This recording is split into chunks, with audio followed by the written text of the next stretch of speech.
Nakakabingi yung katahimikan, no? Lalo na kung ang kapalit nito ay yung mga pangarap mong unti-unting naglaho na parang bula. Yung tipo bang one moment, you're on top of the world, valedictorian, future engineer, tapos kinabukasan wala na. Parang nananaginip ka lang pala. Isang masamang panaginip na ayaw kang gisingin. Ako si Rose. At ito yung kwento kung paano ko binitawan yung mga bituin para lang masilayan ng iba yung liwanag nila. Sounds dramatic. Well, my life back then was a freaking telenovela, minus the glitz and glam. Rose, anak, yung listahan ng bibilhin sa palengke, nasa lamesa na. Bilis-bilisan mo, ha? Baka maunahan ka sa sariwang isda. Yan. Yan ang alarm clock ko tuwing umaga. Hindi yung pangarap kong makatapos ng engineering sa Maynila. Hindi yung pangarap kong ako sana yung mag-aahon sa amin sa hirap. Kundi yung utos ni Mama na para bang yun na lang ang tanging direksyon ng buhay ko. High school pa lang ako, alam na ng lahat sa barangay namin, si Rose daw, yung anak ni Mang Cardo at Aling Nida, yun ang pag-asa. Consistent honor student, laging representative ng school sa mga Kisby. Sabi pa nga ni Rec Reyes, yung math teacher namin, Rose, you have the gift. Don't waste it, T. Gusto kong sabihin, Ma'am, paano kung yung gift ko, kailangan kong isangla para sa pamilya ko. Pero ngumiti lang ako. Life was okay, I guess. Mahirap kami, pero masaya. Si Papa, construction worker, si Mama, labada dito, labada doon. Tatlo kaming magkakapatid. Ako ang panganay. Si Lisa, sumunod sa akin at si Junior, ang bunso. Simpleng buhay, simpleng pangarap. Ang pangarap ko noon, makatapos, makakuha ng magandang trabaho, para di na kailangang magbilad sa araw ni Papa. Para di na mapagod kakukusot si Mama. Pero yung piokay na yun, biglang nag-iba. Parang isang iglap lang. One rainy Tuesday, hindi na umuwi si Papa. Na-aksidente daw sa construction site. Dead on arrival. Ang bilis. Parang kahapon lang, pinapangaralan pa niya ako na mag-aral mabuti. Tapos wala na. Yung haligi ng tahanan namin, bigla na lang gumuho. At kasama doon, parang gumuho na rin yung mga pangarap ko. Naalala ko pa, ilang linggo matapos yung libing ni Papa, graduation practice na namin. Valedictorian ako. Dapat ako yung magbibigay ng speech. Dapat ako yung aakyat sa stage, proud na proud, kasama si Mama. Pero imbes na speech ang i-practice ko, heto ako, katabi ni Mama sa labas ng principal's office. Rose, anak, alam mo namang wala na si Papa mo, di ba? Malumanay na sabi ni Mama, pero ramdam ko yung bigat sa bawat salita niya. Hindi na natin kaya. Kailangan mo na munang tumigil. Tumigil? Saan? Sa paghinga. Kasi parang ganun yung naramdaman ko. This way world literally stopped. Ma, pero paano yung college? May scholarship offer na po sa akin yung isang university sa Manila, halos pabulong ko nang sinabi. Ayokong marinig ng iba yung disappointment sa boses ko. Yung hiya. Hinawakan ni Mama yung kamay ko. Magaspang. Magaspang dahil sa kakatrabaho. Anak, intindihin mo sana. Si Lisa, si Junior, kailangan pa nilang mag-aral. Sino ang tutulong sa akin kung mag-aaral ka pa? Panganay ka, Rose. Ikaw na muna ang aasahan ko. Walang luha. Wala akong pinakitang emosyon. Pero sa loob-loob ko, parang pinipiga yung puso ko. Yung uniform ko na plansadong-plansado, na isusuot ko sana sa graduation, parang bigla na lang lumukot sa paningin ko. Graduation day. Ang sakit. Nakatayo lang ako sa labas ng school gate, pinapanood ko yung mga kaklase ko na nakatuga, masayang naglalakad kasama ang mga pamilya nila. Narinig ko pa yung pangalan ko na tinawag, Rose de la Cruz, Class Valedictorian. Walang umakyat. Ang pumalit sa akin yung salutatorian. Umiti siya, pero nakita ko yung awa sa mata niya. Mas masakit pa yun. Niyakap ko na lang yung lumang uniform ko. Buti na lang pala hindi ko na sinuot. Baka mas lalo lang akong mapahiya. Umuwi akong mag-isa, dala-dala yung bigat ng mga salitang kisayang ka, Rose. Isang gabi, habang nagliligpit ako ng mga gamit ni Papa, Nakita ko yung college application forms na itinago ko sa ilalim ng unan niya. Maingat kong binuklat. Engineering. University of the Philippines. Pangarap. Ang linaw pa sa isip ko nung gabing sinulatan ko yun. Kasama ko si Papa. Sabi niya, anak, yan ang gusto ko para sa'yo. Maging engineer ka. Para pag nagtayo ako ng bahay, ikaw ang gagawa ng plano. Nagtawanan pa kami noon. Ngayon, hawak ko yung papel na iyon, pero iba na yung pakiramdam. Hindi na excitement. Kundi lungkot. Sobrang lungkot. Para akong nalulunod. Dahan-dahan kong tinupi yung application form maliit. Mas maliit pa. Hanggang sa naging kasing liit na lang siya ng isang kusing. Itinago ko sa isang lumang bowl, kasama ng mga medalya ko, ng mga certificates, ng picture namin ni Papa. Mga patunay ng isang rose na minsan, nangarap. Huminga ako ng malalim. Pinunasan ko yung mga luhang di ko na malayang tumulo na pala. Tiningnan ko sila Lisa at Junior na natutulog sa banig. Ang himbing ng tulog nila. Walang kamuwang-muwang sa bigat na pasan-pasan ko. Para sa inyo, bulong ko. Para sa inyo, gagawin ko lahat. Kahit pa ang kapalit ay ang sarili kong mga pangarap. Kinabukasan, maaga akong gumising. Hindi para mag-review para sa college entrance exam, kundi para pumunta sa palengke. Para magtinda ng gulay. Para maging si Ate Rose, ang breadwinner. Ang pangarap ko. Yun. Nakasara na sa bowl. Siguro, balang araw, bubuksan ko ulit. O baka naman, hahayaan ko na lang doon, maging alaala na lang ng isang tisana. Hindi ko alam. Ang alam ko lang, kailangan kong mabuhay. Kailangan kong itaguyod ang pamilya ko. At doon nagsimula ang lahat. Yung buhay ko na umiikot na lang sa pagtatrabaho, sa pag-aalaga sa mga kapatid ko, at sa lihim na pangulila sa mga pangarap na hindi ko na napagpatuloy. Feeling ko, may parte sa akin na namatay nung araw na iyon. Ang tanong, kaya ko pa kayang buhayin ulit? O baka naman, huli na ang lahat? Lumipas ang mga buwan, naging taon. Ang palengke, napalitan ng isang maingay, mainit, at amoy sinulid na factory ng damit. Garments Factory. Dito ako napadpad, kasama ng daan-daang babaeng katulad ko, nakikipagpatayan sa oras, para lang may maiuwi sa pamilya. Hindi na ako si Rose, ang valedictorian. Dito, isa lang akong numero, isang kamay na mabilis magtahi, magkabit ng butones, magtiklop. Nakakapagod. Sobra. Nakakabato. Naman. Pero may kailangan akong buhayin, mga pangarap ng kapatid ko na ayokong matulad sa akin. At sa gitna ng ingay ng mga makina, ng sigawan ng supervisor, nang walang katapusang tela doon ko siya nakilala. Si Ray. Si Ray Benaobra. Hindi siya katulad naming mga ordinaryong trabahador. Medyo angat. Mechanic siya ng mga high-speed sewing machines, yung laging tinatawag pag may nasisirang aparato. Sabi nila, anak daw ng may-ari ng isang maliit na machine shop sa bayan, kaya medyo privileged. Guwapo. Check. Matangkad. Check. Mayabang. Medyo, pero yung tipo ng yabang na nakakainis pero, aminin ko, may dating. Unang beses kaming nagkausap, nasira yung makina ko.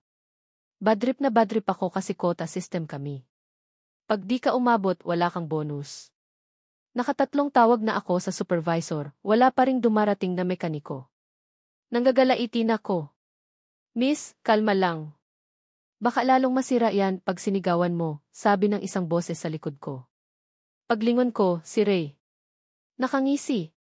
Naka-dirty white shirt na medyo may mansa ng grasa, pero bumagay sa kanya. Inirapan ko siya. Kanina pa to sira eh. Paano ako aabot sa kota ko nito? Chill ka lang, miss. Ako na bahala dito, sabi niya, sabay kindat. Napansin ko, ang ganda pala ng mata niya. Yung tipong nangungusap. Ay, Rose, ano ba tong iniisip mo? Focus. Mabilis niyang naayos yung makina. Ayan, okay na. Parang bago. Huwag mo na ulit sigawan, ha? Tapos ngumiti siya. Yung ngiting parang may kasamang libreng kuryente. Shems. Simula noon parang ewan. Nagkaroon ng konting kulay yung kulay abo kong mundo sa factory. Pag napapadaan siya sa linya namin, sisilip siya. Minsan, may dala siyang malamig na tubig o kaya candy. Pampagising, sabi niya. Ako lang ba binibigyan niya? Hindi ko alam. Ayoko namang mag-assume. Hanggang isang hapon, uwian na. Grabe ang siksikan sa sakayan ng jeep. Parang sardinas kami lagi. Biglang may bumusina sa tabi ko. Motor. Si Ray. Sakay na, alok niya. Ha? Naku, wag na. Nakakahiya. Malapit lang naman yung amin. Actually, medyo malayo pa. Pero alam mo yon, pakipot effect. Alam ko kung saan ka nakatira. Nakikita kita minsan naglalakad. Sige na, Rose. Ihahatid na kita. Alam niya pangalan ko. Paano? Siguro narinig niya sa iba. Wala na akong nagawa. Sumakay ako. Medyo alanganin pa nung una. First time kong umangkas sa motor ng lalaki. Yung hindi ko kamag-anak. Ang awkward. Kapit ka, sabi niya. Baka mahulog ka, sisihin pa ako ng nanay mo. Napilitan akong humawak sa balikat niya. Pero nung bigla siyang umarangkada, napakapit ako bigla sa bewang niya. OSY gulay. Naramdaman ko yung tigas ng muscles niya. Naamoy ko yung pabango niya na medyo maihalong pawis at grasa. Ewan, pero ang bango pa rin. Tahimik lang kami sa biyahe. Pero yung puso ko parang nagrarally sa loob. Ang bilis ng tibok. Hindi dahil sa takot na baka mahulog ako, kundi dahil sa ewan. Kilig. Siguro. Nung malapit na kami sa kanto namin, medyo nag-slow down siya. Roasty. Esan. Pwede ko bang makuha number mo? Hindi agad ako nakasagot. Number ko? Para saan? Ite-text niya ako. Tatawagan? Yung isang ribuan na obra, kukunin ang number ng isang hamak na Rose de la Cruz. Parang imposible. Pag nasira ulit makina mo, text mo lang ako. Para ma-prioritize kita, sabi niya, medyo natawa. Palusot, Pero binigay ko. Ewan ko ba? May kung anong nagtulak sa akin. Pagbaba ko, nag-thank you ako. Mumiti lang siya. Ingat ka. Tapos pinaharurot na niya yung motor. Naiwan akong nakatulala. Hinawakan ko yung kamay ko na nakahawak sa bewang niya kanina. Parang may kuryenteng naiwan. That night, hindi ako makatulog.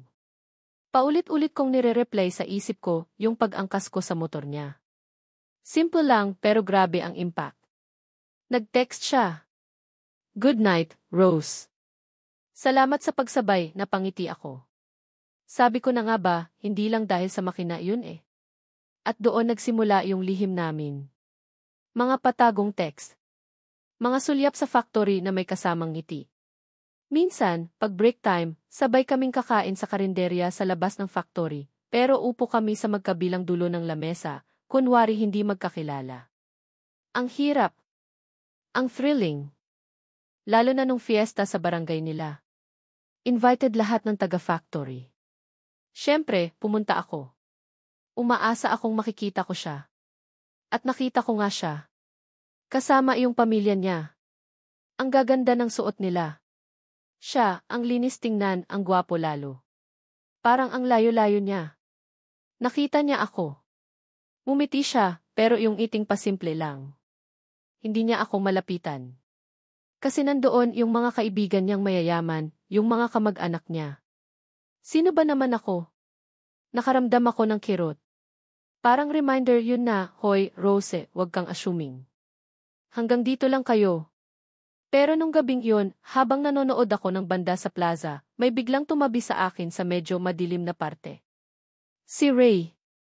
Akala ko di mo na ako papansinin, sabi ko, medyo may tonong nagtatampo. Grabe ka naman. Siyempre papansinin kita.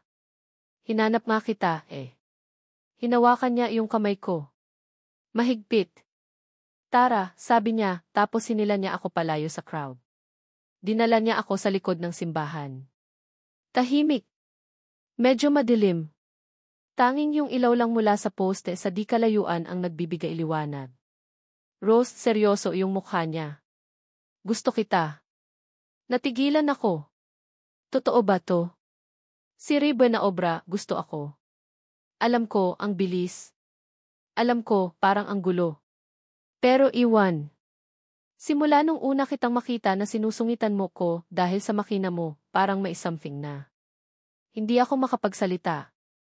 Yung puso ko parang sasabog na. Okay lang kung hindi pa ngayon. Okay lang kung ayaw mo. Pero gusto ko lang malaman mo. Huminga ako ng malalim. Ray, alam mo namang iba tayo, di ba? Yun ang unang lumabas sa bibig ko. Yung takot. Yung insecurity. Lumapit siya. Hinawakan niya yung magkabilang pisngi ko. Walang tayo kung iisipin mo yung iba na yan. Ang mahalaga, yung nararamdaman natin. Pinilit kong humiti. Ang sarap pakinggan.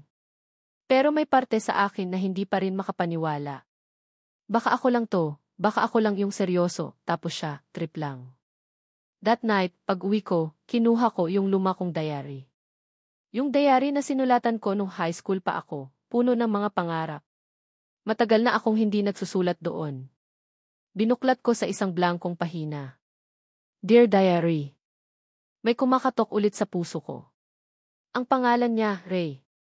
Ang gulo. Ang saya. Ang takot. Gusto niya daw ako. Gusto ko rin siya. Pero paano? Langit siya, lupa lang ako. Baka ako lang to, baka ako lang yung umaasa na pwede pala. Baka siya seryoso o baka naman, ako lang yung nagtitake nito seriously. Hay, ewan. Ang alam ko lang, kinikilig ako. At natatakot. Sobra. Isinara ko yung diary. Napabuntong hininga. Ang hirap pala pag yung puso mo may gustong gawin pero yung isip mo puro pag-aalinlangan. Kinabukasan, sa factory, parang may nagbago. Mas lalo kaming naging maingat ni Ray. Ayaw naming may makahalata. Kasi alam namin, pag nalaman ng iba, lalo na ng pamilya niya, o kahit na mga tsismosa sa factory, baka masira lang lahat. Pero may mga stolen moments kami. Minsan, pag walang masyadong tao sa supply room, pupunta siya doon, magkukunwaring may kukunin. Susunod ako. Mag-uusap kami ng ilang minuto. Minsan, magkakahawakan kami ng kamay. Ang bilis, pero ang sarap. Isang gabi, pag-uwi ko galing trabaho, pagod na pagod. Dumaan ako sa maliit na sari-sari store malapit sa amin para bumili ng soft drinks. Paglabas ko, may nakasandal na motor sa poste. Si Ray. Anong ginagawa mo dito? Gulat kong tanong. Sinusundo ka. Ha? Baka may makakita sa atin. Wala yan. Tara na. This time, hindi na ako nagpakipot. Sumakay agad ako. Kailangan ko to, kailangan ko ng konting saya. Dinala niya ako sa isang lugar na medyo mataas. Kitang-kita yung mga ilaw ng buong bayan. Ang ganda. Gusto ko lang mapag-isa kasama ka, sabi niya, habang nakatingin sa malayo. Umupo kami sa damuhan. Tahimik lang. Dinadamdam yung sandali. Bigla siyang humarap sa akin. Rose, mangako ka sa akin. Na ano? Na kahit anong mangyari, kahit gaano kahirap, hindi mo ako bibitawan. Seryoso yung mga mata niya. Yung mga matang nangungusap ngayon parang nagmamakaawa. Napalunok ako. Ang bigat ng sinabi niya. Ray T. Promise me, Rose. Tiningnan ko siya. Sa ilalim ng mga bituin, sa harap ng mga ilaw ng bayan, parang kami lang dalawa ang tao sa mundo. Nawala yung mga agam-agam ko. Nawala yung takot. Ang naramdaman ko lang, yung init ng pagmamahal niya. Pangako, mahina kong sabi. Ngumiti siya. Yung ngiting umabot hanggang sa mga mata niya. Dahan-dahan niyang inilapit yung mukha niya sa akin. Pumikit ako. Naramdaman ko yung hininga niya. At pagkatapos, yung labi niya sa labi ko. Isang halik. Magaan. Mabilis. Pero puno ng pangako. Puno ng pag-asa. Nung maghiwalay yung mga labi namin, pareho kaming napangiti. Hinawakan niya ulit yung kamay ko. Tara na, ihahatid na kita, sabi niya. Baka hinahanap ka na. Pero habang nakaangkas ako sa kanya pauwi, hindi ko maiwasang isipin. Isang pangako. Isang halik. Maganda. Masarap sa pakiramdam. Pero kaya ba naming panindigan? Paano kung yung pangakong yun, sa isang iglap, mapako lang? Paano kung yung halik na yun, maging huli na pala? Hindi ko alam. Ang alam ko lang, sa mga sandaling iyon, masaya ako. Kahit may lihim kami ni Ray. Kahit delikado. Pipiliin ko pa ring sumugal. Pero hanggang kailan? Hanggang kailan namin kayang itago ang lahat? Akala ko, yung mga pagnanakaw namin ng sandali ni Ray, yung mga patagong ngiti at hawak kamay, yun na yung pinaka-thrilling part ng love story namin. Hindi pala. Yun pala, yung calm before the storm. At ang bagyo, dumating nang walang pasabi, mas malakas pa sa signal number 5. Isang gabi, pag-uwi ko galing factory, naabutan ko si mama na nakaupo sa sala, seryoso ang mukha. Sa harap niya, nakakalat ang ilang piraso ng papel. Mga sulat. Sulat ni Ray para sa akin. Yung mga sulat na maingat kong tinatago sa ilalim ng unan ko, kasama ng mga pangarap kong matagal nang nakabaon. Paano niya nahanap? Rose, ano to? Malamig niyang tanong.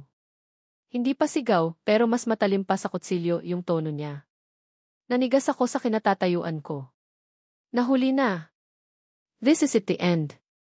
May yun lang ang nasabi ko. Para akong napipi. Sino tong Ray na to? At ano tong mga kalandian na nababasa ko dito? Dinampot niya ang isang sulat, at sa harap ko, walang awa niya itong pinunit. Tapos isa pa. At isa pa. Bawat punit, parang may parte sa puso kong dinudurog. Ma, wag po, halos maiyak kong sabi. Sinubukan kong agawin yung mga sulat, pero malakas si mama. Itinulak niya ako. Ang kapal ng mukha mo, Rose. Habang ako nagkukumahog magtrabaho para sa mga kapatid mo, ikaw pala, lumalandi lang. Akala ko ba matalino ka?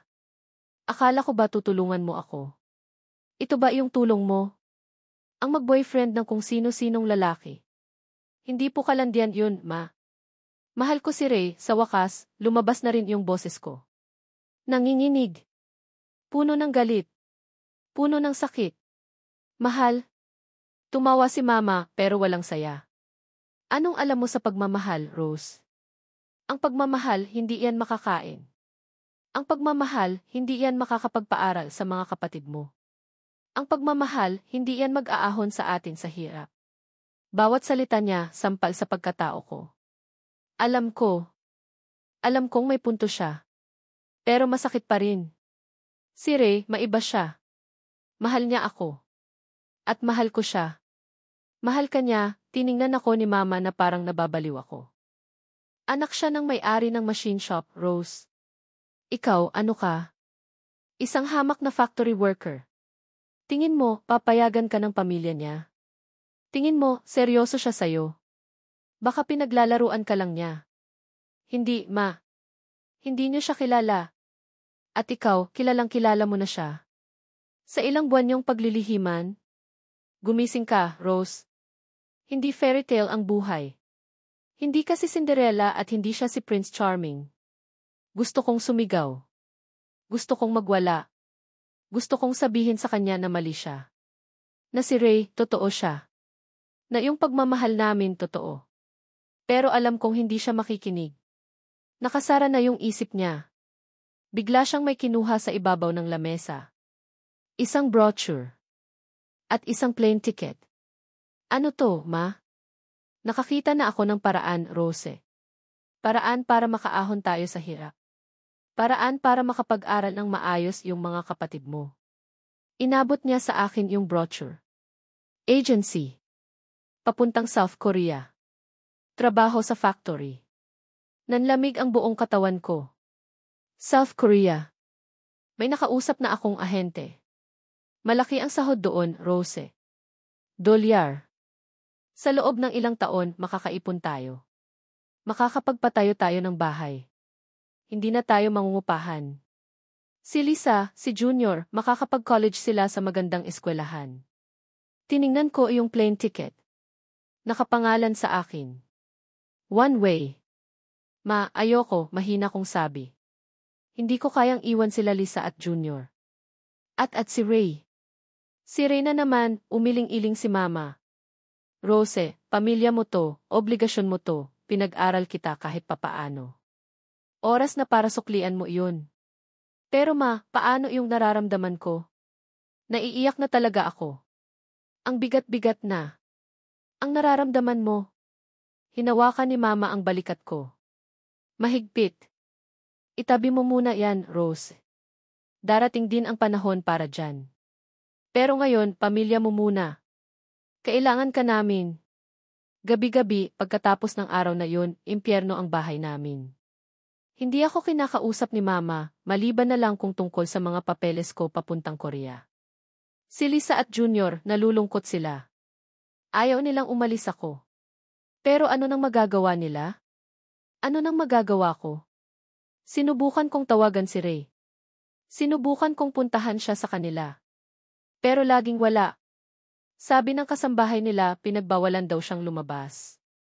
Pinagbawalan daw siyang makipagkita sa akin. Siguro, nalaman na rin ang pamilya niya. Siguro, pati sila, tutol sa aming dalawa. Isang hapon, habang nag-aayos ako ng mga gamit ko para sa pag-alis, may kumatok sa pinto. Si Lisa. May dala siyang isang maliit na papel, lukot-lukot. Ate, may nagpapabigay, sabi niya, tapos tumakbo palayo. Binuksan ko. Sulat kamay ni Ray. Ang pamilyar na sulat kamay na minsan nang nagpakilig sa akin. Rose.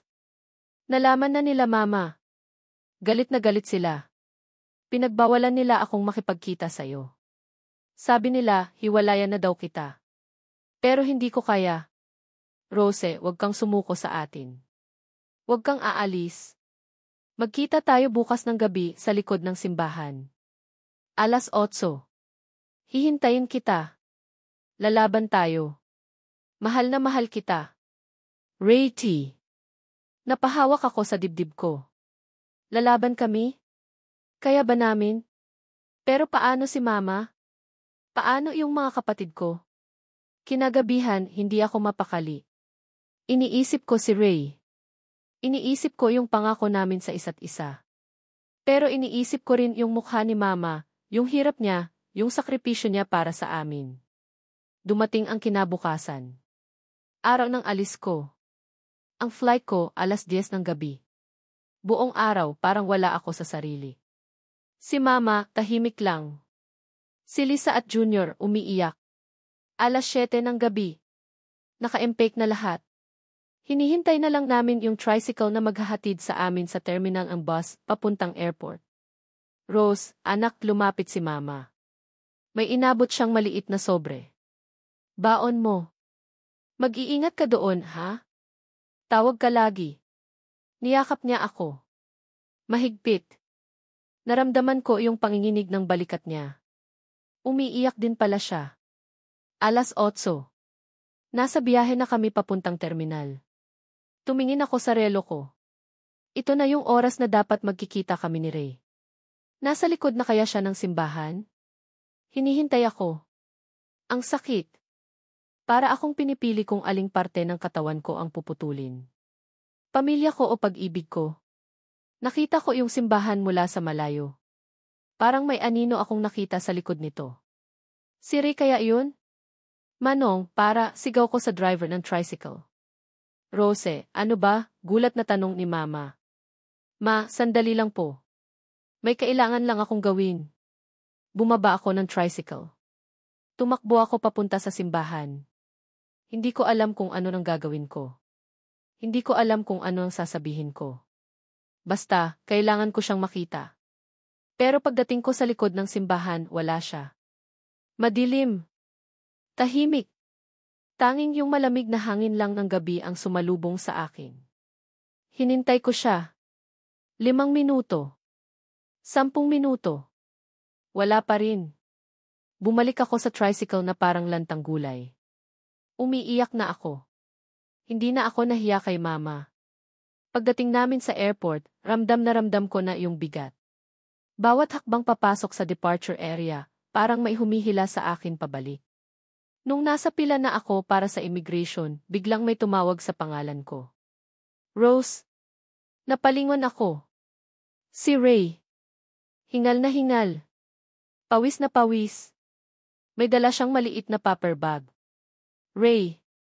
Gusto ko siyang yakapin pero ang daming tao. At nandyan si Mama, masama ang tingin. Rose, bakit? Akala ko hihintayin mo ako. Akala ko lalaban tayo. Ang sakit sa boses niya. Puno ng disappointment. Puno ng hinanakit. Ray, hindi ko kaya nanginginig ang boses ko. Hindi ko kayang talikuran yung pamilya ko. Pero paano tayo? Paano yung pangako natin? Hinawakan niya yung kamay ko. Ray, patawarin mo ako. Inalis ko yung kamay ko. Ang sakit. Sobrang sakit. Kailangan kong gawin to. Umiling-iling siya. May kinuha siya sa paper bag isang maliit na stuffed toy. Isang aso. Yung paborito kong breed. Para sa'yo sana to, sabi niya, sabay abot sa akin. Para may kasama ka. Para maalala mo ako. Kinuha ko yun. Niyakap ko. Lalo akong naiyak. Ray, I'm sorry. I'm so sorry. Tiningnan niya ako sa mata. Kitang-kita ko yung sakit. Yung galit. Yung pagkadismaya. Sana pinaglaban mo rin ako, Rose, sabi niya, tapos tumalikod na siya at umalis. Hindi na siya lumingon pa. Naiwan akong nakatayo doon, hawak-hawak yung stuffed toy, pinapanood siyang maglakad palayo. Bawat hakbang niya, parang tinutusok yung puso ko. Tinawag na yung flight ko. Huling tawag. Niyakap ko si Mama, si Lisa, si Junior. Humagulgol ako. Anak, para din sa inyo to, sabi ni Mama. Pumasok ako sa eroplano. Umupo ako sa tabi ng bintana. Habang unti-unting umaangat yung eroplano, tiningnan ko yung mga ilaw ng Pilipinas na paliit ng paliit. Kasabay nito, parang paliit din ng paliit yung puso ko. Iniwan ko ang lahat. Ang pamilya ko. Ang mga kaibigan ko. Ang bansa ko. At si Ray. Ang lalaking minahal ko. Ang lalaking pinangakuan ko. Ang tanong, tama ba yung naging desisyon ko? Tama bang mas pinili ko ang pamilya ko kaysa sa pag-ibig ko? Siguro, malalaman ko rin ang sagot. Pero sa ngayon, ang alam ko lang, wasak na wasak ako. At hindi ko alam kung kailan ulit ako mabubuo. Nakatulog ako sa biyahe na mugto ang mga mata at yakap-yakap ang isang stuffed toy na aso. Ang tanging alaala ng isang pag-ibig na sinubukan kong ipaglaban, pero sa huli binitawan ko rin. Present day. 3 years later. Ang alarm clock ko ngayon? Hindi na utos ni Mama. Hindi na rin pangarap. Kundi yung tunog ng cellphone ko, 4:30 ng umaga. Oras na para gumising, para maghanda sa isa na namang araw ng pagtitiis. Welcome to South Korea. The land of pop, K-drama, and kimchi. At para sa akin, ang lupain ng sahod, luha at lamig. 3 taon.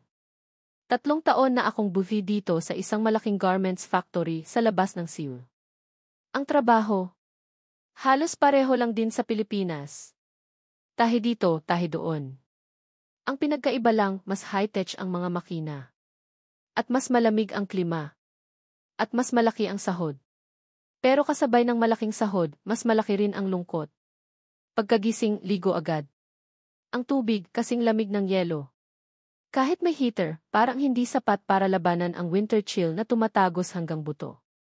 Pagkatapos, kape at tinapay. Minsan, instant noodles. Yun na ang almusal ko. Sanay na. Ang dormitoryo namin parang lata ng sardinas. Siksikan kami, mga kapwa ko Pinay, Vietnamese, Indonesian. Iba't ibang lengguwahe, iba't ibang kultura, pero iisa ang dahilan kung bakit kami nandito, pamilya. Pagdating sa factory, diretso sa pwesto. 8 oras na nakaupo, nakayuko sa makina. Bawal ang maraming satsat. Bawal ang cellphone. Bawal ang matulog. Bawal ang mangarap. Kasi pag nangarap ka, maaalala mo lang yung mga naiwan mo sa Pilipinas. At masakit yun. Ang tanging libangan ko na lang, yung pakikinig ng music sa earphones habang nagtatrabaho, kung hindi bawal. O kaya, yung pagtingin sa labas ng bintana tuwing winter. Ang ganda ng snow. Puti. Tahimik. Parang malinis.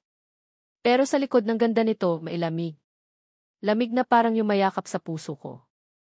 Rose, okay ka lang? Tanong ni Ate Linda, isa sa mga kasamahan ko sa dorm. Isang beses habang kumakain kami ng hapunan, instant noodles na naman, with a side of kimchi na bigay ng Korean landlady namin. Napansin niya siguro na kanina pa ako tulala, pinaglalaruan lang yung chopsticks. Umiti ako. Yung pilit ng ngiti. Okay lang, ate. Napagod lang siguro. Hay nako, anak. Lahat naman tayo dito pagod. Pero laban lang. Para sa pamilya. Standard line. Paulit-ulit na naming naririnig. Paulit-ulit na naming sinasabi sa isa't isa. Para bang mantra na iyon para hindi kami sumuko. Tuwing sahod, yun ang pinakamasayang araw. Pero kasabay ng saya, may kirot. Kasi yung perang pinaghirapan ko, dugot pawis ang puhunan, hindi ko mahahawakan ng matagal. Diretso sa remittance center. Ipadadala sa Pilipinas. Para kay Mama. Para kay Lisa. Para kay Junior. Ang natitira sa akin. Sapat lang para sa upa sa dorm, sa pagkain, sa konting toiletries. Minsan, pag may extra, bibili ako ng konting pasalubong para sa kanila, para pag umuwi ako kung kailanman yun. Naalala ko yung unang Pasko ko dito. Grabe ang lungkot. Habang yung mga Koreano, masayang nagsiselebrate kasama ang pamilya nila, kami, nasa dorm lang, nagvi-video call sa mga mahal namin sa buhay. Nakita ko si Mama, si Elisa, si Junior, kumakain ng Noche Buena. Masaya sila. Pero kitang-kita ko sa mga mata nila yung lungkot. Kasi wala ako. Ate, kailan ka uwi? Tanong ni Junior na ngayon binata na. Ang laki na ng pinagbago niya. Malapit na, bunso. Konting tiis na lang, sagot ko, kahit alam kong hindi totoo. Kontrata ko, 2 taon pa. Plus, kailangan ko pang mag-ipon. Para sa future nila. Minsan, pag sobrang lungkot na, pupunta ako sa isang maliit na park malapit sa amin. Upo ako sa bench, mag-isa. Titingnan ko yung mga pamilyang naglalaro, yung mga mag-asawang magka-holding hands. Maiinggit ako. Kasi ako, wala. Walang kayakap. Walang kahawak kamay. Tanging yung stuffed toy na aso lang na bigay ni Ray ang laging kasama ko sa higaan. Sit Bantay pinangalanan ko. Corny, no. Pero siya lang ang nakakaalam ng lahat ng iyak ko dito. Hindi ko na binalikan yung diary ko. Ayoko nang magsulat. Para saan pa? Puro lungkot lang naman ang isusulat ko. Isang gabi, nag-video call kami ni Lisa. Excited na excited siya. 8. May good news ako. Ano yun? Nakatanggap ako ng letter galing sa university. Passed ako sa entrance exam. Sa kursong accountancy. Pangarap ko yun, ate, di ba? Napangiti ako. Totoong ngiti. Wow! Congratulations, bunso. Ang galing-galing mo naman. Salamat sa'yo, ate. Kung hindi dahil sa'yo, hindi ko to maaabot. Biglang may kumirot sa puso ko. Saya na may halong ewan. Inggit? Siguro. Kasi siya, natupad niya yung pangarap niya. Ako, hindi. Pero pinilit kong alisin iyon. Dapat masaya ako para sa kanya. Wala iyon, Lisa. Basta mag-aral ka mabuti, ha? Huwag mong sasayangin yan. Opo, ate. Promise. Pagkatapos ng tawag na iyon, hindi ko napigilang umiyak. Umiyak ako ng umiyak. Hindi dahil sa lungkot, kundi dahil sa saya. Na kahit papaano, may saysay pala yung sakripisyo ko. Na yung mga pangarap na binitawan ko, nagbunga naman para sa iba. Pero minsan, hindi ko pa rin maiwasang isipin. Paano kung pinili ko si Ray? Paano kung pinaglaban ko siya? Ano kaya ang buhay ko ngayon? Masaya kaya ako? Hindi ko na siya kinontak simula nung umalis ako. Hindi ko alam kung bakit. Siguro dahil sa hiya. Siguro dahil sa takot. Siguro dahil ayoko nang masaktan pa.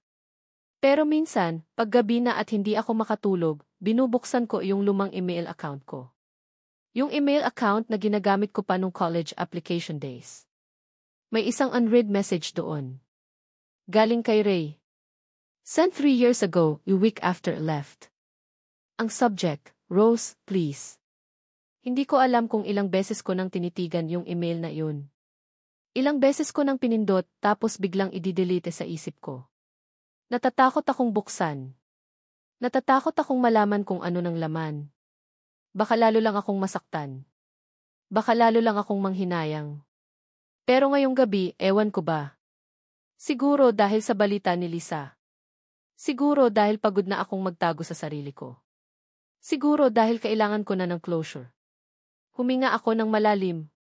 Pinindot ko yung email. Nag-load. At bumungad sa akin ang mga salita ni Ray. Rose. Hindi ko alam kung mababasa mo to. Hindi ko alam kung nasaan ka na. Hindi ko alam kung okay ka lang. Pero sana okay ka lang. Rose, ang sakit. Ang sakit-sakit pa rin. Gabi-gabi iniisip kita. Gabi-gabi, tinatanong ko ang sarili ko kung saan ako nagkulang. Bakit hindi mo ako pinaglaban? Bakit ang dali mong sumuko? Alam kong mahirap ang sitwasyon. Alam kong kailangan mo ang pamilya mo. Pero sana naisip mo rin ako. Sana naisip mo rin yung pangako natin. Nagmakaawa ako kila mama. Sinabi ko sa kanila na ikaw ang mahal ko. Nagagawin ko ang lahat para sa'yo. Pero huli na raw ang lahat. Nakaalis ka na. Rose, kung nasaan ka man ngayon, gusto ko lang malaman mo na mahal pa rin kita. At hihintayin kita. Kahit gaano katagal. Bumalik ka lang. Please. Nagmamahal. Ray T. Pagkatapos kong basahin yun, hindi ko na napigilan ang mga luha ko. Humagulgol ako na parang bata. Ang sakit. Ang bigat. Parang bumalik lahat ng sakit na naramdaman ko nung gabing umalis ako. 3 taon. 3 taon siyang naghintay. 3 taon siyang umasa. At ako, ano ang ginawa ko? Nagtago. Nagpakalayo. Pinilit kong kalimutan siya. Kinuha ko yung cellphone ko. Nag-compose ako ng reply. Ray. Nabasa ko ang email mo. Patawarin mo ako. Patawarin mo ako sa lahat. Hindi ko alam kung ano ang sasabihin ko. Hindi ko alam kung paano ko itatama ang lahat ng pagkakamali ko. Mahal pa rin kita. Pero Pero ano? Hindi ko alam kung ano ang idudugtong ko. Mahal ko pa rin siya. Pero paano na? 3 taon na ang lumipas. Marami nang nagbago.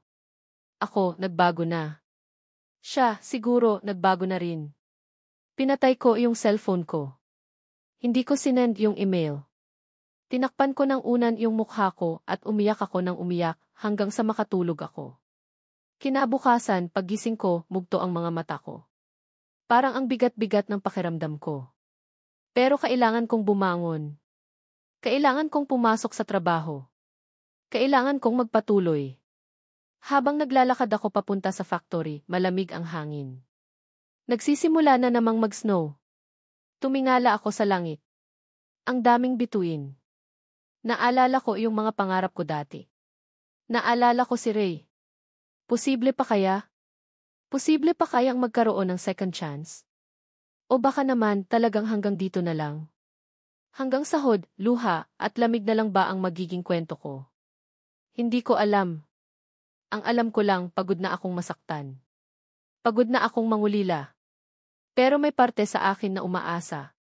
Na baka mailiwanag pa sa dulo ng tunel na to, baka hindi pa huli ang lahat. Baka pwede pa. Ang tanong, handa na ba akong sumugal ulit? Handa na ba akong harapin ang nakaraan? O mananatili na lang akong bilanggo ng sarili kong mga takot at panghihinayang? Hindi ko alam. Pero this time, parang may konting kislap ng pag-asa. Maliit lang. Pero nandoon. At yun ang pinanghahawakan ko. Lumipas pa ang ilang buwan. Ang snow, napalitan na ng mga namumukadkad na cherry blossoms. Spring na.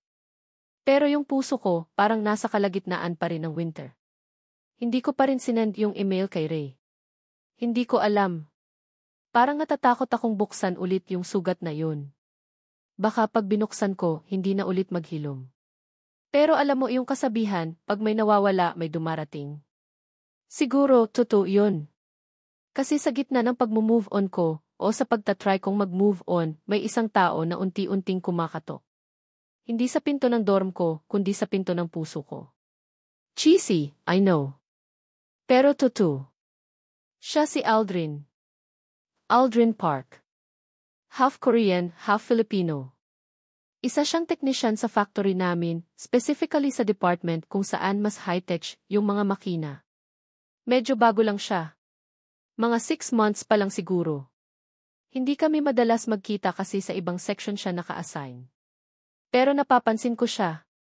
Sino ba namang hindi makakapansin sa kanya? Matangkad, maputi, chinito ayes, pero pag bumiti, lumalabas yung dimples. At higit sa lahat, ang bait. Sobrang bait. Unang beses kaming nagkausap, inuubo ako ng sobra. Yung ubo na parang may halimaw na gustong lumabas sa dibdib ko. Trangkaso season kasi at syempre, ako na naman ang tinamaan. Hirap na hirap akong mag-focus sa trabaho. Bigla na lang may naglagay ng isang tasa ng mainit na tsaa sa table ko. Pagtingin ko si Aldrin. Nakangiti. Ginger tea, sabi niya. Nakita ko kasing ubo ka ng ubo. Pampaginhawa yan. Ang boses niya, malumanay. Medyo may accent, pero ang cute pakinggan. Hala, naku, salamat, sabi ko, medyo nahihiya. Nakakahiya naman sa'yo. Wala, ayun. Dito sa Korea, pag maisakit ka, ginger tea ang aalagaan ka. Tapos umiti ulit siya. Shems, yung dimples. Nakakasilaw. Simula noon, parang naging aware na ako sa presence niya. Minsan, pag nagkakasalubong kami sa halway, ngingitian niya ako. Yung ngiting abot tenga. Minsan, pag break time, makikita ko siyang nakatingin sa akin mula sa malayo. Pag nahuli ko siyang nakatingin, iiwas siya ng tingin tapos mamumula yung tenga. Ang cute. Hindi siya katulad ni Ray. Si Ray, aaminin ko, mayabang ang dating pero charming. Si Aldrin tahimik lang. Mahiyain. Pero yung kabaitan niya, kitang-kita. Hindi pilit. Hindi pakitang tao. Isang Sabado, day off ko. Naisipan kong pumunta sa Dongdaemun Market. Gusto kong bumili ng konting pasalubong para kay Lisa, kasi malapit na ang birthday niya. Habang namimili ako ng mga cute na medyas, may biglang bumati sa akin. Rose. Paglingon ko si Aldrin. Nakakasual na damit. Mas lalo siyang gumwapo. Aldrin. Anong ginagawa mo dito? Namimili rin. Ikaw? Pasalubong lang para sa kapatid ko. Ah, I see. Medyo awkward yung silence. Gusto mo samahan na kita? Medyo magulo dito sa Dongdaemun, baka maligaw ka. Pumayag ako. Ewan ko ba? Parang ang gaan ng loob ko sa kanya. Naglakad kami, tingin dito, tingin doon. Nagtatawanan kami sa mga weird na tinda. Nag-share kami ng hotteok, Korean sweet pancake. Para kaming magkaibigan. Pero may konting ewan. Kilig. Siguro. Nung pauwi na kami, nag-offer siyang ihatid ako sa subway station. Habang naglalakad kami, bigla siyang nagsalita. Rose, alam mo, ang tapang mo. Ha? Bakit naman? Kasi mag-isa ka lang dito sa Korea, pero kinakaya mo. Nagtatrabaho ka para sa pamilya mo. Hindi lahat ng babae kayang gawin yun. Napangiti ako. Kailangan walang ibang gagawa. Kahit na. Nakaka-admire ka. Tumingin siya sa akin. Yung tingin na parang may gustong sabihin. Hindi ako nakasagot. Nagpatuloy lang kami sa paglalakad. Nung nasa subway station na kami, bago ako bumaba ng hagdan, tinawag niya ulit ako. Rose? Esan? Pwede ba kitang ayain lumabas minsan? Kahit coffee lang. Natigilan ako. Inaaya niya akong lumabas? Date ba to? Tiningnan ko siya. Nakatingin siya sa sahig, parang nahihiya. Ang cute niya lalo. Pero bigla kong naalala si Ray. Yung email niya. Yung sakit.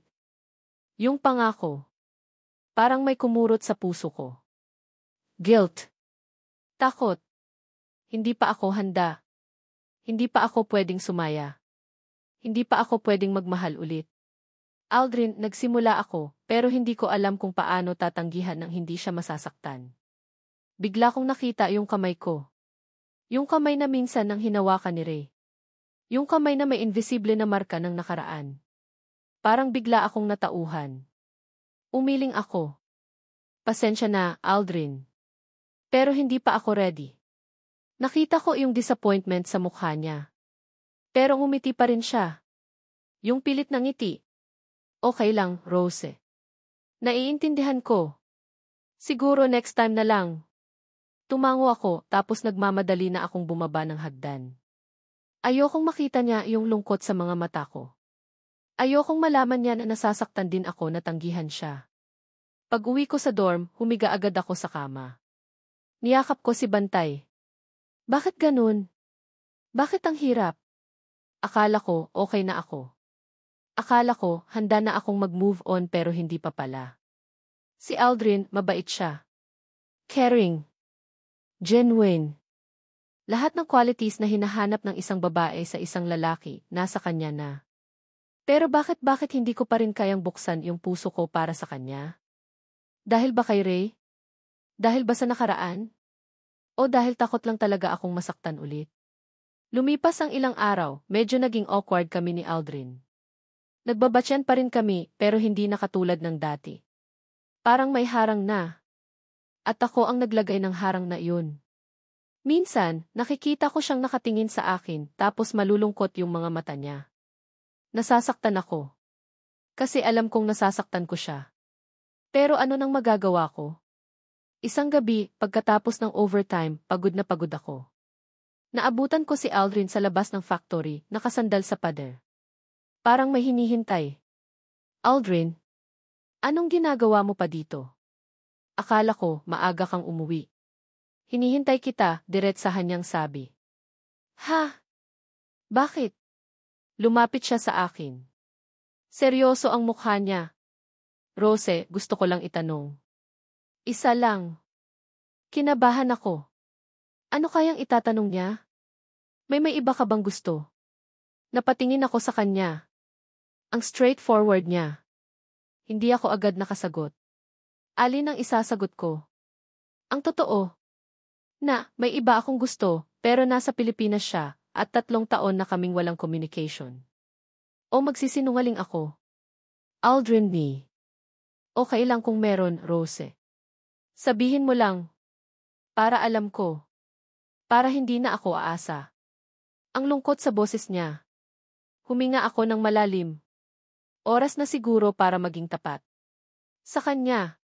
At sa sarili ko. Aldrin, mahina kong sabi. Meron. Nakita ko yung sakit sa mga mata niya. Pero tumango siya. Sino? Umiling ako. Hindi na mahalaga yun. Ang mahalaga, hindi pa ako handa. At hindi ko alam kung kailan ako magiging handa. Tinitigan niya ako. Yung mga mata niyang chinito parang nangungusap. Parang naiintindihan niya ako. Rose, dahan-dahan niyang hinawakan ang kamay ko. Hindi ako umangal. Ang init ng kamay niya. Ang gaan. Naiintindihan kita. At hihintayin kita. Aldrin, wag di. Hindi. Seryoso ako. Hihintayin kita. Kahit gaano katagal. Kasi naniniwala ako na worth it ka. Natulala ako. Worth it ako. Ako, nawasak. Ako, napuno ng baggage. Pero paano kung hindi na ako maging handa? Paano kung habang buhay na lang akong ganito?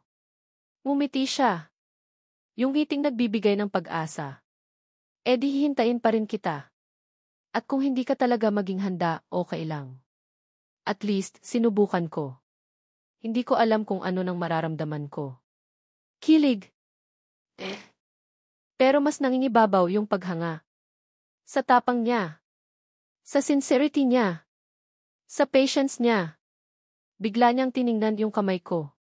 Nakita niya yung maliit na peklat sa gilid ng hinlalaki ko. Nakuha ko iyon nung bata pa ako, nung naglalaro kami ni Papa ng kutsilyo-kutsilyuhan gamit ang tingting.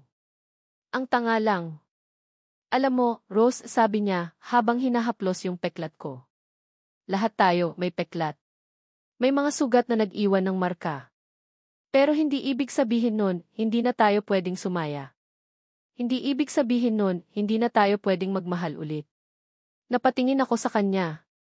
Diretso sa mga mata niya.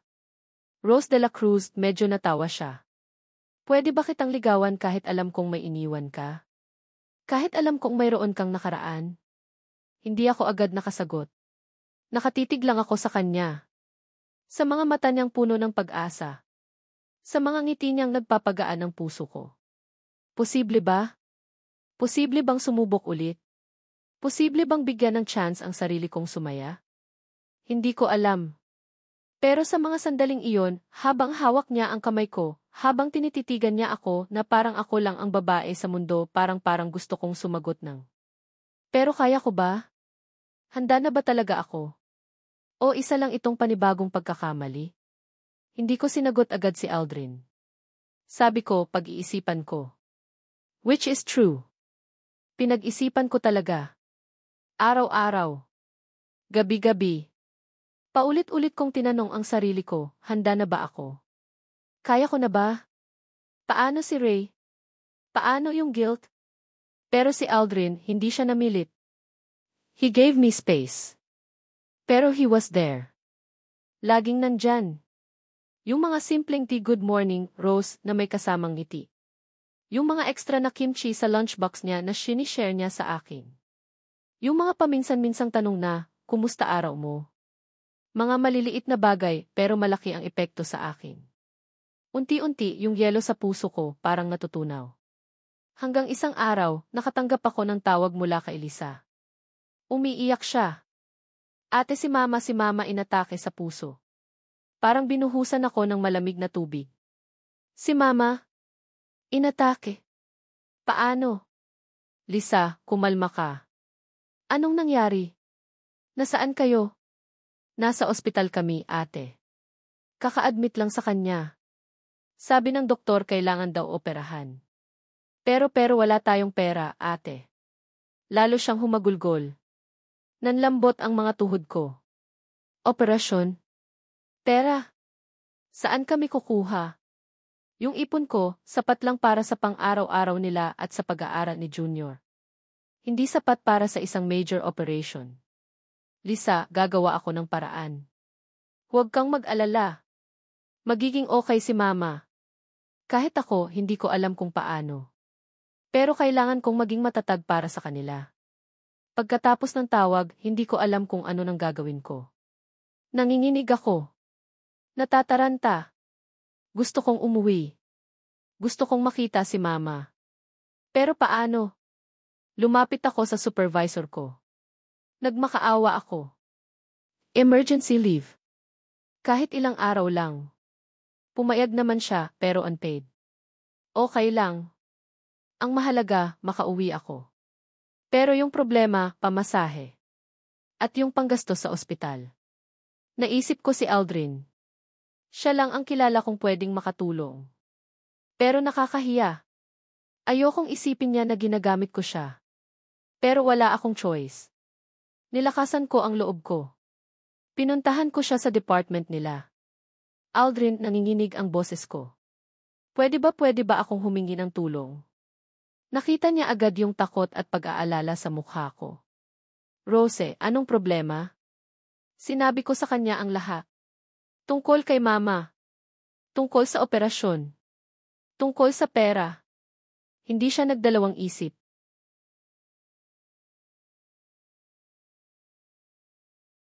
Magkano ang kailangan mo? Naiyak ako. Aldrin, nakakahiya. Pero wala na akong ibang malapitan. Hinawakan niya ang kamay ko. Rose, huwag kang mahiya. Tutulungan kita. Kaibigan mo ako, di ba? That night, kasama ko si Aldrin sa Jixid. Nag-withdraw siya ng malaking halaga. Yung perang pinaghirapan niya. Ibinigay niya sa akin. Aldrin, paano ko to mababayaran? Huwag mo na muna isipin yan. Ang mahalaga, mapagamot mo si mama mo. Umuwi ka na. Ako na ang bahala sa mga papeles mo dito. Hindi ko alam kung paano ako magpapasalamat sa kanya. Niyakap ko siya. Mahigpit. Salamat, Aldrin. Salamat.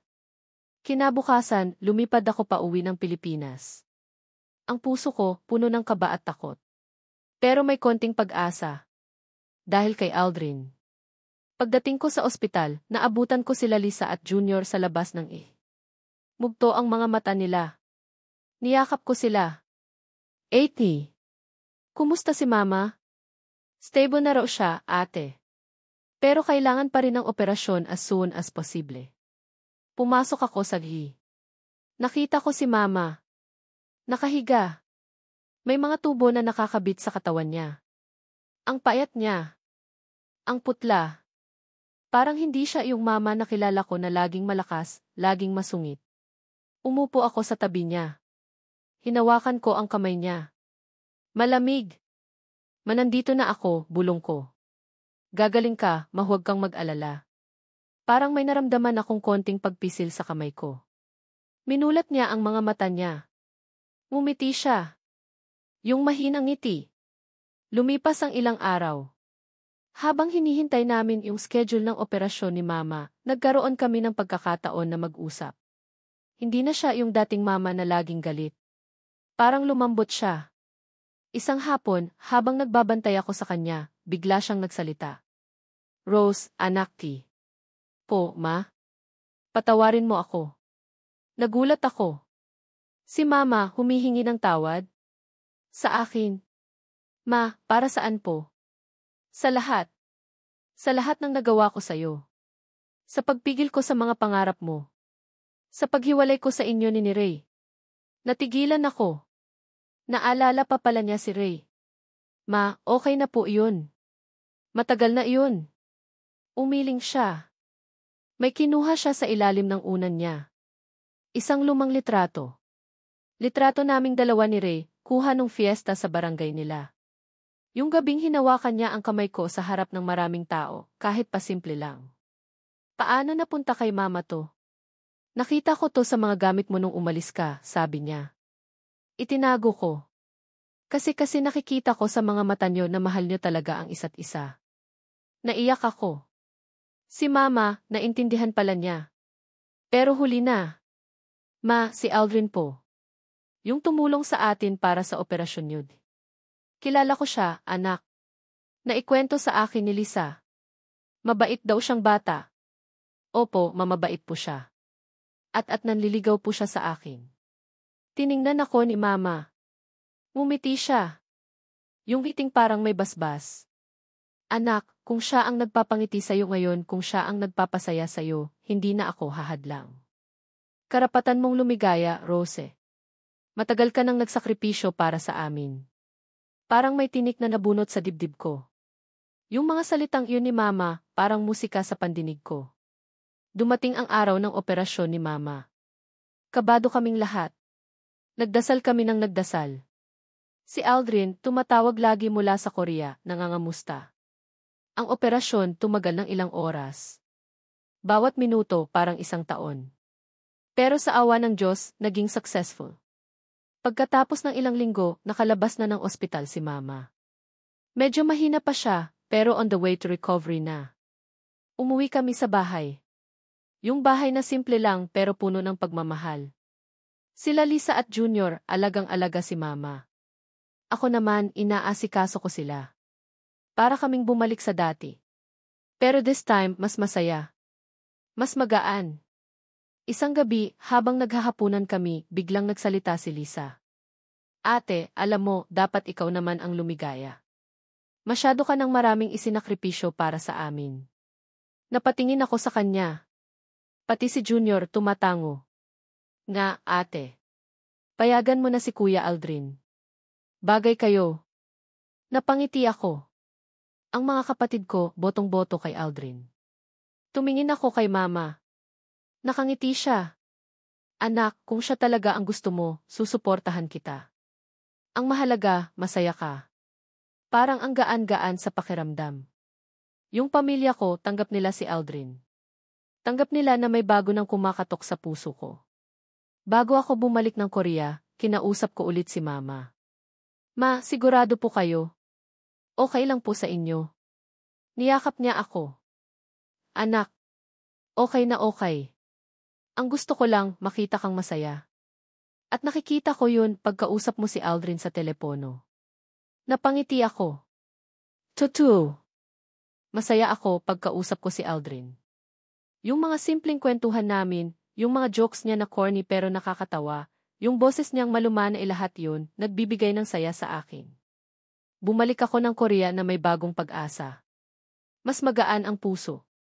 Mas handa na akong harapin ang bukas.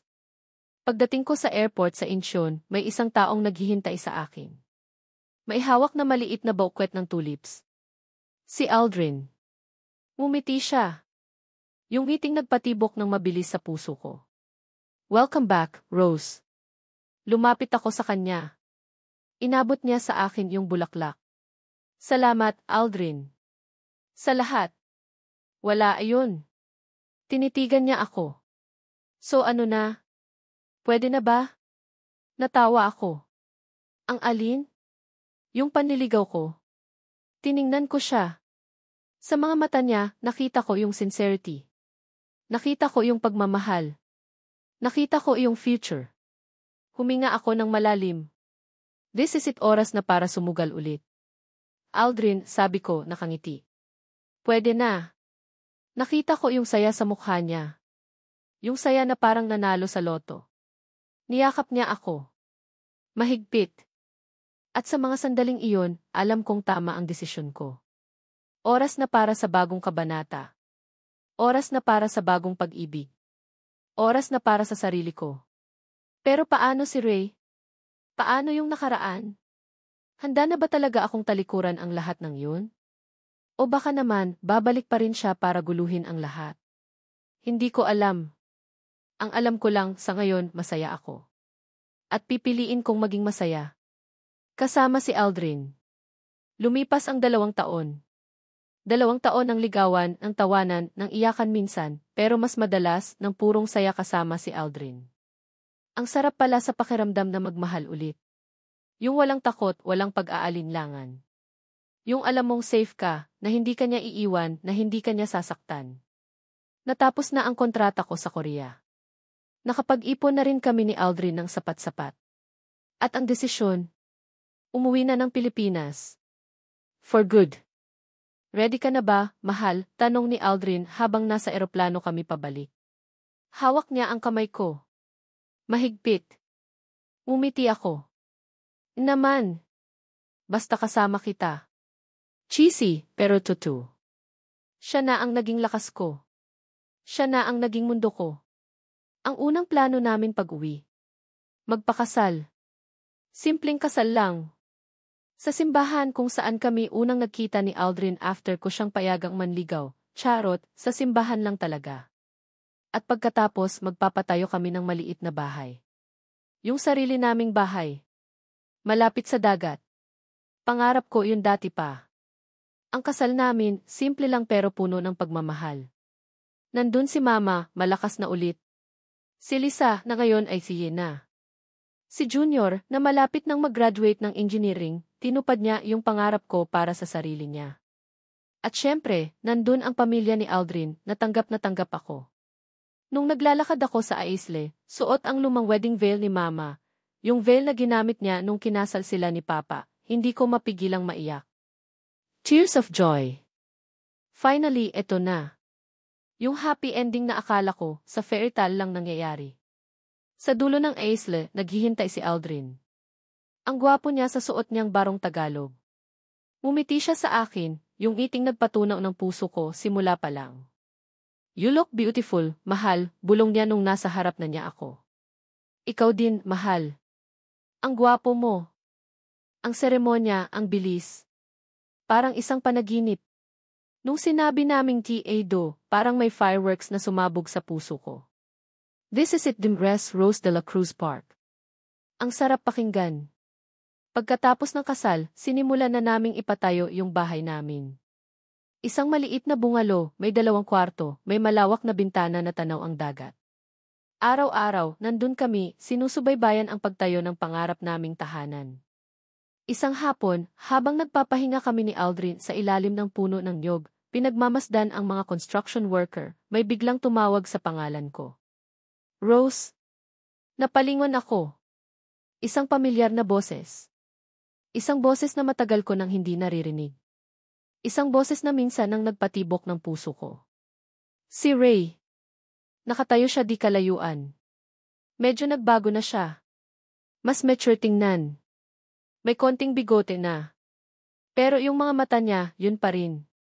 Yung mga matang nangungusap. Nanigas ako sa kinaupuan ko. Si Aldrin, napansin niya. Hinawakan niya ang kamay ko. Okay ka lang, mahal? Tumango ako kahit hindi. Ano nang ginagawa niya dito? Paano niya nalaman? Lumapit si Ray. Kasama niya ang isang babae. Maganda. Mukhang mabait. At buntis. Ray, sabi ko, trying to keep the voice steady. Ngumiti siya. Yung ngiting malungkot. O baka naman, masaya na talaga siya. Kumusta ka na, Rose? Long time no see. Okay lang ako, Ray. Ikaw? Okay na okay. Tumingin siya sa babaeng kasama niya, tapos hinawakan ang tiyan nito. This is my wife, Kathy. And soon, magiging tatay na ako. Napangiti ako. Totoong ngiti. Wow! Congratulations, Ray. Kathy. Ngumiti rin si Kathy. Thank you. Nabalitaan namin na umuwi ka na. At ikinasal ka na raw. Sabi ko, sabay tingin kay Aldrin. Ipinakilala ko sila sa isa't isa. Nagkamayan sila. Walang tension. Parang dalawang taong nagkakilala lang. Actually, Rose, sabi ni Ray. May gusto sana akong ibigay sa'yo. May kinuha siya sa bulsa niya. Isang maliit na papel, medyo lukot-lukot na. Pero pamilyar. Sobrang pamilyar. Binuksan niya ito. Isang sulat. Yung sulat na pinunit ni Mama noon. Yung sulat kung saan sinabi niyang mahal niya ako. Pinagdikit-dikit niya yung mga punit na piraso. Itinago ko to, sabi ni Ray. Kasi naging parte to ng buhay ko. Ng buhay natin. Pero ngayon, sa tingin ko, mas kailangan mo na to, para maalala mo na minsan, may isang Ray Buena obra na minahal ka ng sobra. Inabot niya sa akin yung sulat. Kinuha ko. Tiningnan ko. Bumalik lahat ng alaala. Yung kilig. Yung sakit. Yung panghihinayang. Tumingin ako kay Ray. Sa mga mata niya. Wala na yung sakit. Wala na yung galit. Ang nakikita ko na lang, acceptance. At peace. Salamat, Ray, sabi ko. Salamat sa lahat. Ngumiti siya. Walang anuman, Rose. Masaya ako para sa'yo. Para sa inyo ni Aldrin. You deserve to be happy. Nagpaalam na sila. Pinanood ko silang maglakad palayo, magkahawak kamay. Masaya sila. At masaya na rin ako para sa kanila. Niyakap ako ni Aldrin mula sa likod. Okay ka lang? Tumingin ako sa kanya. Ngumiti ako. Mahal. Okay na okay. Inabot ko sa kanya yung sulat. Basahin mo. Binasa niya. Pagkatapos, tumingin siya sa akin. Mahal mo pa ba siya? Seryoso niyang tanong. Umiling ako. Minahal ko siya. Sobra. Pero iba na ngayon. Tiningnan ko siya sa mata. Ang puso ko kay Aldrin Park na ngayon. At habang buhay na iyan. Ngumiti siya. Yung ngiting nagpapakalma sa lahat ng bagyo sa puso ko. Niyakap niya ako. Mahigpit. Mahal na mahal kita, Rose de la Cruz Park. Mahal na mahal din kita, Aldrin Park. Lumipas pa ang ilang buwan. Natapos na rin ang bahay namin. Ang ganda. Simple lang pero ang cozy. Bawat sulok, puno ng pagmamahal. Puno ng pangarap. Isang hapon, habang papalubog na ang araw, nakaupo kami ni Aldrin sa veranda, umiinom ng kape, pinagmamasdan ang dagat. Ang tahimik. Ang payapa. Hinawakan ko ang kamay niya. Alam mo, mahal, sabi ko. Dati, akala ko, hindi na ako magiging masaya. Akala ko, habang buhay na lang akong mangulila sa mga pangarap ko, sa mga taong minahal ko. Tumingin siya sa akin. Pero dumating ka. Tinuruan mo akong magmahal ulit. Tinuruan mo akong mangarap ulit. Tinuruan mo akong magpatawad sa sarili ko. Niyakap niya ako. Lahat tayo may nakaraan, Rose. Ang mahalaga, natuto tayo. At handa tayong sumubok ulit. Tumingin ako sa dagat. Ang ganda ng sunset. Kulay kahel. Kulay rosas. Parang pag-asa. Salamat, mahal, bulong ko. Salamat sa pagdating mo sa buhay ko. Hinalikan niya ako sa noo. Ako ang dapat magpasalamat, Rose. Kasi ikaw ang nagbigay kulay sa mundo ko. Niyakap ko siya ng mahigpit. Dito, sa tabi ng dagat, sa sarili naming tahanan, kasama ang lalaking mahal na mahal ko dito, kumpleto na ako. Huminga ako ng malalim. Ang sarap ng simoy ng hangin. Ang sarap ng pakiramdam. Sa wakas, bulong ko, habang nakatingin sa papalubog na araw, hawak ang kamay ni Aldrin. Sa wakas, akin na tong tahanan. Akin na rin ang sarili ko. At doon, sa harap ng walang hanggang dagat, sa ilalim ng papalubog na araw, alam kong ito na iyon. Ito na ang simula ng bago kong buhay. Isang buhay na puno ng pag-ibig, pag-asa, at walang katapusang kaligayahan. Ang mga pangarap na minsan kong binitawan? Siguro, hindi talaga sila nawala. Nagbago lang sila ng anyo. At ngayon, kasama si Aldrin, handa na akong abutin ang mga bagong pangarap na iyon.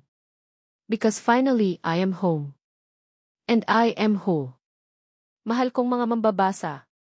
Una sa lahat, mula sa kaibuturan ng aking puso, maraming salamat po sa inyong walang sawang pagsubaybay at pag-abot hanggang sa dulo ng kwento ni Rose, ni Ray at ni Aldrin. Ang bawat topic ninyo sa next chapter, bawat minutong inilaan ninyo para basahin ang bawat salita, ay isang malaking karangalan at inspirasyon para sa akin. Habang isinusulat ko ang bawat kabanata, para na rin akong naging si Rose. Naramdaman ko ang kanyang lungkot noong mga panahong kailangan niyang talikuran ang kanyang mga pangarap para sa pamilya. Naramdaman ko ang kanyang kilig sa mga simpleng sandali kasama si Ray, at kalaunan, ang pag-usbong ng bagong pag-asa sa piling ni Aldrin. Naging isang emosyonal na paglalakbay ito, hindi lang para sa mga karakter, kundi para na rin sa akin bilang manunulat.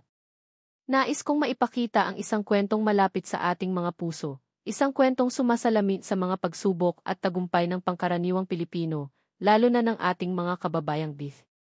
Ang kwentong ito ay tungkol sa sakripisyo, sa pamilya, sa mga pangarap na minsan ay kailangang isantabi, at sa pag-asang laging may pangalawang pagkakataon. Tungkol ito sa pagpapatawad, hindi lang sa iba, kundi lalo na sa ating mga sarili. Tungkol ito sa paghahanap ng tunay na kaligayahan na minsan matatagpuan natin sa mga lugar at taong hindi natin inaasahan. Isa sa mga pinakamahalagang mensahe na nais kong iparating ay ang walang kapantay na pagmamahal sa pamilya, ngunit kasabay nito, ang kahalagahan din ng hindi pagsuko sa sarili nating mga pangarap at sa ating karapatang lumigaya.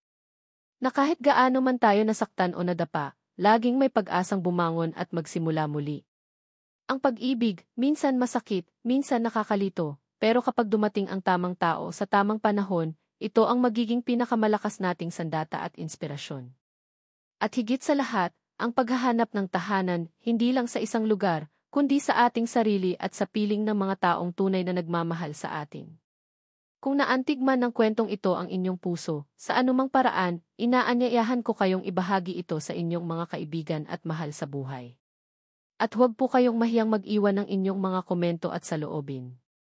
Nais ko pong marinig ang inyong mga boses, ang inyong mga kwento, ang inyong mga ihugot na marahil ay maihahalin tulad ninyo sa pinagdaanan ng ating mga bida.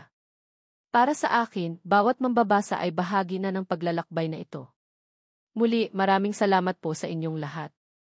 Sana'y napangiti, napaiyak at sana all ko kayo kahit papaano. Hanggang sa muli nating pagkikita sa mga susunod pang kwento.